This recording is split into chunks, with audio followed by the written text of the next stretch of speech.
Hi ನಮಸ್ತೆ. ಈಗ ನೀವು ನೋಡ್ತಿದ್ದೀರಲ್ಲ ಈ ಒಂದು ಮನೆ ಮತ್ತು ತೋಟ ಬಂದ್ಬಿಟ್ಟು ನಿಮಗೆ 3 ಎಕರೆ ಬರುತ್ತೆ. ಸೊ ರೆಕಾರ್ಡ್ ಇರೋದು 2.5 ಎಕರೆಗೆ. ಇನ್ನೊಂದು ಅರ್ಧ ಎಕರೆ ಬಂದ್ಬಿಟ್ಟು ನಿಮಗೆ ಬರುತ್ತೆ. ಈ ಮನೆ ಬಂದ್ಬಿಟ್ಟು ನಿಮಗೆ ಆರ್ ಸಿ ಸಿ ಬಿಲ್ಡಿಂಗು ಮೇಲ್ಗಡೆ ಕೂಡ ಒಂದು ರೂಮ್ ಮಾಡಿದ್ದಾರೆ. ಜೊತೆಯಲ್ಲಿ ಒಂದು ದನದ ಕೊಟ್ಟಿಗೆ ಕೂಡ ಇದೆ. ನೀವು ಹೇಗೇನು ನೋಡ್ತಿದ್ದೀರ ಅದು ದನದ ಕೊಟ್ಟಿಗೆ. ಈ ದನದ ಕೊಟ್ಟಿಗೆ ಮತ್ತು 2 ರೂಮು ಮತ್ತು 2 ಹಾಲು, ಪೂಜಾ ರೂಮ್ ಇದೆ ಮನೆಯಲ್ಲಿ. ಪೂಜಾ ರೂಮು ಮತ್ತು ಓಪನ್ ಕಿಚನ್ನು, ಡೈನಿಂಗ್ ಹಾಲು, ಅದ್ರ ಜೊತೆಗೆ ತುಂಬ ಫೆಸಿಲಿಟೀಸ್ ಇದೆ. ವಾಟರ್ ಕನೆಕ್ಷನ್ಸಿಂದ ಹಿಡಿದು ಎಲ್ಲನೂ ತುಂಬ ಚೆನ್ನಾಗಿ ಮಾಡಿದ್ದಾರೆ. ಇದು ಒಂದು ಮನೆ ಮತ್ತು 2.5 ಎಕರೆ ಜಾಗ. ಟೋಟಲ್ ನಿಮಗೆ 3 ಎಕರೆ ಸಿಗುತ್ತೆ ನಿಮಗೆ. ಆ ಒಂದು 3 ಎಕರೆ ಪ್ರಾಪರ್ಟಿ ಬಂದ್ಬಿಟ್ಟಿದ್ದು ಹೊಸನಗರ ಮತ್ತು ಬೆಟ್ಟಮಲ್ಲಪ್ಪ ಈ ಎರಡಕ್ಕೂ ಮಿಡ್ಲಲ್ಲಿ ಬರುತ್ತೆ ಈ ಒಂದು ಜಾಗ. ತುಂಬ ಚೆನ್ನಾಗಿದೆ ಇದು ಜಾಗ. ಹೊಸನಗರ ತಾಲೂಕು ಬರುತ್ತೆ, ಶಿವಮೊಗ್ಗ ಜಿಲ್ಲೆ. ಸೊ ಬೆಟ್ಟಮಲ್ಲಪ್ಪ ಹತ್ರ ಬರುತ್ತೆ. ಸಾಗರದಿಂದನೂ ಇದು ನಿಮಗೆ ಒಂದು 30 ಕಿಲೋಮೀಟ್ರ್ ಆಗುತ್ತೆ. ನಿಮಗೆ ಹೊಸನಗರದಿಂದನೂ ನಿಮಗೆ ಒಂದು 10 ರಿಂದ 15 ಕಿಲೋಮೀಟ್ರ್ ಆಗುತ್ತೆ. ನಿಮ್ಮ ಬೆಟ್ಟಮಲ್ಲಪ್ಪದಿಂದ ಇದು ಒಂದು 10 ಕಿಲೋಮೀಟ್ರ್ ಆಗುತ್ತೆ. ತುಂಬ ಚೆನ್ನಾಗಿದೆ ಜಾಗ ಮತ್ತು ಮನೆ. ಟೋಟಲಾಗಿ ನಿಮಗೆ 3 ಎಕರೆ ಇದೆ. ಈ 3 ಎಕರೆಯಲ್ಲಿ ನಿಮಗೆ ಒಂದು ಸ್ಪೆಷಲ್ ಏನಪ್ಪ ಅಂತಂದರೆ, ಏನು ಈ ಮನೆ ಇದೆ, ಈ ಮನೆ ಬಂದ್ಬಿಟ್ಟು ಒಂದು ಹಾಲು, 2 ಬೆಡ್ರೂಮು, ಒಂದು ಓಪನ್ ಕಿಚನು ಮತ್ತು ಒಂದು ಪೂಜಾ ರೂಮು, ಅದಾದಮೇಲೆ ಅಟ್ಯಾಚ್ ಬಾತ್ರೂಮು ಮತ್ತು ಟಾಯ್ಲೆಟು, ವೆಸ್ಟರ್ನ್ ಕಮೋಡು ಮತ್ತು ಇಂಡಿಯನ್ ಕಮೋಡ್ ಎಲ್ಲ ಇದೆ. ಈಗ ನೋಡ್ತಾ ಇದ್ದಿದ್ದು ಪೂಜಾ ರೂಮ್ ಇದು. ಈ ಒಂದು ಮನೆ ಮತ್ತು ತೋಟ. ಈ ತೋಟದಕ್ಕೆ ಒಂದು ಸ್ಪೆಷಾಲಿಟಿ ಏನಪ್ಪ ಅಂದರೆ, ಆಲ್ರೆಡಿ ಅವರು ಒಂದು ಬೋರ್ ಹಾಕಿದ್ದಾರೆ. ಆ ಬೋರಲ್ಲಿ 5 ಇಂಚು ನೀರು ಬರ್ತಾಯಿದೆ. ಮತ್ತು ಒಂದು ಬಾವಿ ಕೂಡ ಇದೆ. ಆಮೇಲೆ ಒಂದು ಕೆರೆ ಕೂಡ ಇದೆ. ಆ ಕೆರೆ ನಿಮಗೆ ನ್ಯಾಚುರಲ್ ಪಾಂಡ್ ಅದು. ಈ ವಿಡಿಯೋ ಆದಮೇಲೆ ನಿಮಗೆ ತೋರಿಸ್ತೀನಿ. ಮನೆ ವಿಡಿಯೋ ಆದಮೇಲೆ ನ್ಯಾಚುರಲ್ ಪಾಂಡ್ ಅದು. ತುಂಬ ಚೆನ್ನಾಗಿದೆ. ಆ್ಯಕ್ಚುಲಿ ಆ ಕೆರೆಯಿಂದನೂ ಕೂಡ ಅವರು ನೀರನ್ನ ಬಳಸ್ಕೋತಾರೆ. ಸಮ್ಮರಲ್ಲೆಲ್ಲ ತುಂಬ ಚೆನ್ನಾಗಿ ಅವರು ಆ ನೀರು ಯೂಸ್ ಆಗುತ್ತೆ. ಆಮೇಲೆ ಈ ಮನೆ ಟೋಟಲ್ ಬಂದ್ಬಿಟ್ಟು ಒಂದು 35 ಲಕ್ಷ ರೂಪಾಯಿ ಖರ್ಚು ಮಾಡಿ ಕಟ್ಟಿದ್ದಾರೆ. ತುಂಬ ಮನೆ ಅವ್ರು ಚಿಕ್ಕ ಮನೆ ಕಟ್ಟಬೇಕು ಅಂತಿದ್ದಿದ್ದು, ಅದು ಒಂದು ಹಳೆ ಮನೆ ಕೆಡವಿಬಿಟ್ಟು ಹೊಸ ಮನೆ ಕಟ್ಟಬೇಕು ಅಂತ ಶುರು ಮಾಡೋದು ಒಂದು 15 ಲಕ್ಷದಲ್ಲಿ. ಯಾಕಂದರೆ ಅಜ್ಜಿ ತಾತ ಇಬ್ಬರೇ ಇರೋದು, ಮಕ್ಕಳೆಲ್ಲ ಇಬ್ಬರೂ ಕೆಲಸದಲ್ಲಿದ್ದಾರೆ, ಗಂಡು ಮಕ್ಕಳಿಬ್ಬರೂ. ಹಾಗಾಗಿ ಅವ್ರು ಬೇರೆ ಕಡೆ ಇರೋದ್ರಿಂದ ಅಜ್ಜಿ ತಾತ ಇಬ್ಬರೇ ಈ ಒಂದು ಮನೇಲಿ ಇರ್ತಾರೆ. ಸೊ ಅವ್ರ ಮನೇಲಿ ಪಾಪ ಅವ್ರಿಗೆ ಕಷ್ಟ ಆಗುತ್ತೆ ಅಂತೇಳ್ಬಿಟ್ಟು ಏನು ಮಾಡ್ತಾರೆ, ಈ ಒಂದು ಹಳೆ ಮನೇನ ಕೆಡವಾಕ್ಬಿಟ್ಟು ಹೊಸ ಮನೆ ಕಟ್ಟಿದ್ದಾರೆ. ಈಗ ಆ ಮನೆ ಜಾಗನೇ ನಿಮಗೆ ಒಂದು 30 ಗುಂಟೆ ಬರುತ್ತೆ. ಅದ್ರ ಜೊತೆಗೆ ಪ್ಲಸ್ ಒಂದು 2 ಎಕರೆ 2.5 ಎಕರೆ ನಿಮಗೆ ತೋಟ ಇದೆ. ಇದು ಫಸ್ಟ್ ಫ್ಲೋರಲ್ಲಿ ಜಾಗ ಇರೋದು. ಒಂದು ದೊಡ್ಡ ಹಾಲ್ ಇದೆ. ಅದಾದಮೇಲೆ ಮುಂದುಗಡೆ ಒಂದು ಬಾಲ್ಕನಿ ಥರ ಓಪನ್ ಸ್ಪೇಸ್ ಇದೆ. ತುಂಬ ಚೆನ್ನಾಗಿದೆ ಜಾಗ ಕೂಡ. ಇದು ಮೇಲ್ಗಡೆದು ಮಾತ್ರ ಹಂಚಾಕಿದ್ದಾರೆ. ಕೆಳಗಡೆ ಮನೆಗೆ ಆರ್ ಸಿ ಸಿ ಮಾಡಿದ್ದಾರೆ, ನೋಡ್ಬೋದು ನೀವೆಲ್ಲ. ಸೊ ಕ್ಲೀನಾಗಿ ಆರ್ ಸಿ ಸಿ ಮಾಡಿದ್ದಾರೆ.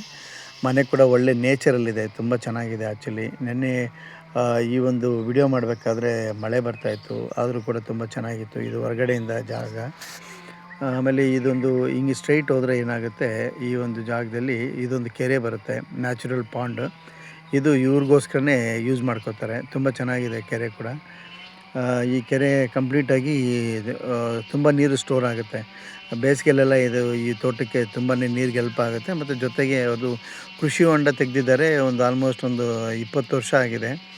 22 ವರ್ಷದಿಂದನೂ ಕೃಷಿ ಹೊಂಡದಲ್ಲಿ ನೀರು ಇವತ್ತಿಗೂ ಬತ್ತಿಲ್ಲ. ಅಷ್ಟೊಂದು ಚೆನ್ನಾಗಿದೆ ಈ ಒಂದು ಕೃಷಿ ಹೊಂಡ. ಆಮೇಲೆ ಮತ್ತು ಕೆರೆಯೂ ಅಷ್ಟೇ. ಇದು ನೋಡಿ ಕೃಷಿ ಹೊಂಡ ಇದು. ಇಲ್ಲಿಂದ ಸ್ವಲ್ಪ ಮುಂದೆ ಹೋದರೆ ಒಂದು ದೊಡ್ಡ ತೋಟ ಬರುತ್ತೆ. ಇದೇ ದಾರಿಯಲ್ಲಿ ಇದೆ ನೋಡಿ ಆ ತೋಟ. ಕಂಪ್ಲೀಟಾಗಿ ನಿಮಗೆ ಒಂದು 1500 ಅಡಿಕೆ ಮರ ಇದೆ. 1500 ಅಡಿಕೆ ಮರ ಇದೆ ಇದರಲ್ಲಿ.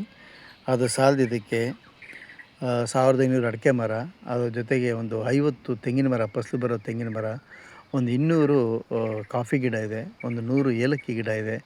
ಆಮೇಲೆ ಲವಂಗ ಗಿಡಗಳು ಕೂಡ ಒಂದು 4-5 ಗಿಡ ಲವಂಗ ಗಿಡ ಇದೆ. ಸುತ್ತು ಕಂಪ್ಲೀಟಾಗಿ ಫೆನ್ಸ್ ಮಾಡಿದ್ದಾರೆ. ತೋಟ ಎಲ್ಲ ಫುಲ್ ಬೌಂಡ್ರಿ, ತುಂಬ ಚೆನ್ನಾಗಿದೆ. ಸೊ ಒಂದೇ ಸಿಂಗಲ್ ಫ್ಯಾಮ್ಲಿ. ಇದು ಬಂದ್ಬಿಟ್ಟು ಲಿಂಗಾಯತ್ ಗೌಡರು ಬರ್ತಾರೆ ಇವರು.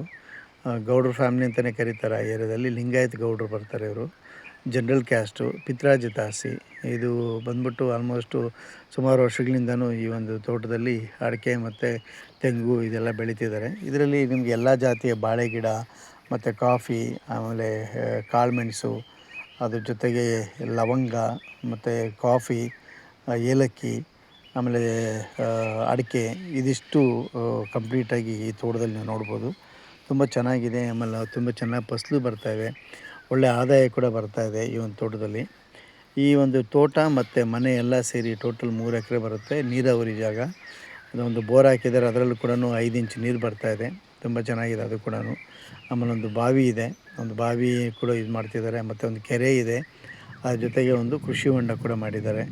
ಟೋಟಲಾಗಿ ಈ ಒಂದು ತೋಟ ಮತ್ತು ಬಾವಿ, ಕೊಳವೆ ಬಾವಿ, ಅದ್ರ ಜೊತೆಗೆ ಒಂದು ಬೋರ್ವೆಲ್ಲು, ಒಂದು ಬ್ರ್ಯಾಂಡ್ ನ್ಯೂ ಒಂದು ಮನೆ, RCC ಬಿಲ್ಡಿಂಗು ಎಲ್ಲ ಸೇರಿ ಇದನ್ನು ಸೇಲಿಗೆ ಕೊಟ್ಬಿಡ್ತಾರೆ.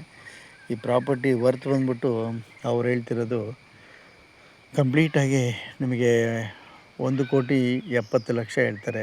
1,70,00,000ಕ್ಕೆ ಕಂಪ್ಲೀಟ್ 3 ಎಕರೆ ಜಾಗ, ಒಂದು ಮನೆ ಎಲ್ಲ ಕಂಪ್ಲೀಟಾಗಿ ಕೊಟ್ಬಿಡ್ತಾರೆ. 1,70,00,000 ಹೇಳ್ತಾರೆ ಫೈನಲಾಗಿ. ಏನಾದರೂ ನಿಮಗೆ ಆಸಕ್ತಿ ಇತ್ತು ಅಂದರೆ ಡಿಸ್ಪ್ಲೇ ಮೇಲೆ ನಾನು ನಂಬರ್ ಹಾಕಿರ್ತೀನಿ, ಅದಕ್ಕೆ ನೀವು ಕಾಲ್ ಮಾಡಿ. ಸೊ ನೀವು ಬಂದರೆ ನಾನು ಪ್ರಾಪರ್ಟಿ ಇನ್ಸ್ಪೆಕ್ಷನ್ ಮಾಡಿಕೊಡ್ತೀನಿ. ತುಂಬ ಚೆನ್ನಾಗಿದೆ ಇದು. ಹೊಸನಗರದಿಂದನೂ ಹತ್ರ ಆಗುತ್ತೆ, ನೀವು ಬೆಟ್ಟಮಲ್ಲಪ್ಪದಿಂದ ಹತ್ರ ಆಗುತ್ತೆ, ಅನಂತಪುರದಿಂದನೂ ಹತ್ರ ಆಗುತ್ತೆ, ಜೊತೆಗೆ ಸಾಗರದಿಂದನೂ ಆಗುತ್ತೆ, ಹೆಗ್ಗೋಡಿಂದನೂ ಹತ್ರ ಆಗುತ್ತೆ. ಶಿವಮೊಗ್ಗ ಜಿಲ್ಲೆ, ಹೊಸನಗರ ತಾಲೂಕು. ಓಕೆ, ಈ ಪ್ರಾಪರ್ಟಿ ನಿಮಗೇನಾದ್ರು ಇಷ್ಟ ಆಯಿತು ಅಂದರೆ ನನಗೆ ಕಾಲ್ ಮಾಡಿ, ನಾನು ಸ್ಪಾಟ್ ಇನ್ಸ್ಪೆಕ್ಷನ್ ಮಾಡಿಕೊಡ್ತೀನಿ.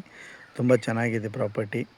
ಸೊ 1,70,00,000ಕ್ಕೆ ಇದು ವರ್ತಿದೆ. ಯಾಕೆಂದರೆ 2.5 ಎಕರೆ ಅಡಿಕೆ ತೋಟ ಇದೆ, ಜೊತೆಗೆ ಒಂದು ದೊಡ್ಡ ಮನೆ ಇದೆ. ಆ ಮನೆ ಇರೋ ಜಾಗನೇ ನಿಮಗೆ 30 ಗುಂಟೆ ಬರುತ್ತೆ. ಸೊ ಹಾಗಾಗಿ ಪ್ರಾಪರ್ಟಿ ತುಂಬ ಚೆನ್ನಾಗಿದೆ. ನೀವೇನಾದ್ರು ನಿಮಗೆ ಬೇಕು ಅಂದರೆ ಈ ಪ್ರಾಪರ್ಟಿ ನನಗೆ ಕಾಲ್ ಮಾಡಿ, ನಾನು ಸ್ಪಾಟ್ ಇನ್ಸ್ಪೆಕ್ಷನ್ ಮಾಡಿಕೊಡ್ತೀನಿ. ಸೊ ಎಲ್ಲನೂ ಅಷ್ಟೇ, ಈ ತೋಟದಲ್ಲಿ ತುಂಬ ಸಮೃದ್ಧಿಯಾಗಿ ತೋಟ ಚೆನ್ನಾಗಿದೆ, ಒಳ್ಳೆ ಇಳುವರಿ ಕೂಡ ಬರುತ್ತೆ. ಆಮೇಲೆ ತೋಟನೂ ತುಂಬ ಚೆನ್ನಾಗಿ ಮೇಂಟೈನ್ ಮಾಡಿದ್ದಾರೆ, ಅಡಿಕೆ ತೋಟ. ಸೊ ಮರಕ್ಕೆ ಒಂದು 20-22 ವರ್ಷ ಆಗಿದೆ. ಬಟ್ ನೀವು ನೋಡ್ಬೋದು ಬಾವಿಲಿ ನೀರು. ಸೊ ತುಂಬ ಚೆನ್ನಾಗಿದೆ.